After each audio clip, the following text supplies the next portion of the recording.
So a jury has been told that the man accused of murdering 5-year-old April Jones had a sexual motive. Indecent images of children were found on the laptop of Mark Bridger, and traces of blood matching April's DNA were found in his home, along with what were believed to be charred bone fragments, according to the prosecution. But Bridger told police he knocked the girl down in a road accident and did not know what he'd done with the body. Our Home Affairs correspondent Andy Davis reports now from Mould Crown Court. Hand in hand, they walked into court today. Coral and Paul Jones, parents of April, the 5-year-old girl whose body they still haven't found. Minutes later, head covered, the man charged with her abduction and murder.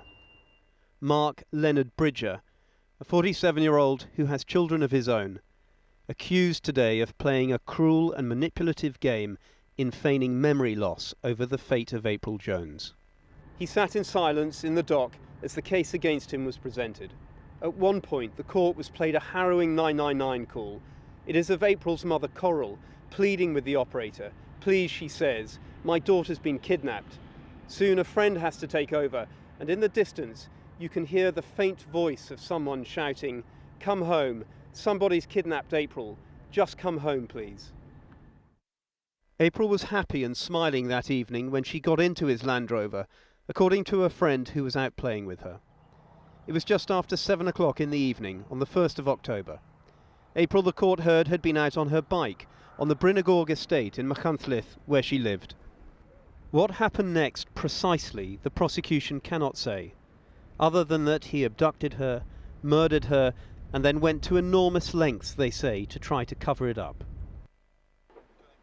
They found no body, no clothes, the court heard. But at Mark Bridger's house, forensic teams would discover traces of April's blood in the hallway, living room and kitchen. In the ashes from his fireplace, they would also, claim the prosecution, find bone fragments consistent with fragments belonging to a human skull. It is the prosecution case that Mark Bridger's motive for abducting April Jones was a sexual one. And there is evidence, they say, found on his laptop which lends support to that assertion. This afternoon, the jury was shown very distressing images of the sexual abuse of children. Images, it's claimed, Mark Bridger had saved on his laptop. He had images, the court heard, of child murder victims, including the Soham schoolgirls Holly Wells and Jessica Chapman. He'd also got photos, some taken from Facebook, of girls from the area, including April's teenage half-sisters. This was a man, said the prosecution, with an interest in child murder and rape cases. A man who, on the day of his arrest, amidst the frantic efforts to find April, appeared to act in a remarkably normal way, ready to lie, the jury was told. As the search parties were scouring the countryside around the town here, Mark Bridger was taken to Aberystwyth police station 18 miles away for questioning.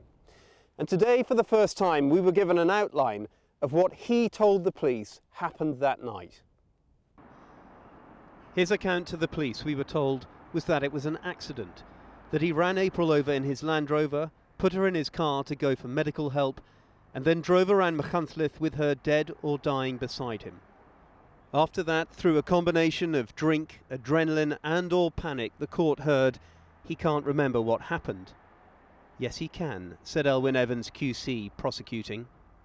He has played, we say, a cruel game in pretending not to know what he has done to her and with her. It is a game to try and save himself and to try and manipulate his way out of his full responsibility for what he has done. If April's body had been found, she said, it would have told its own story, which isn't the defendant's story. Mark Bridger denies all the charges against him. Andy Davis, Channel 4 News, Mould Crown Court.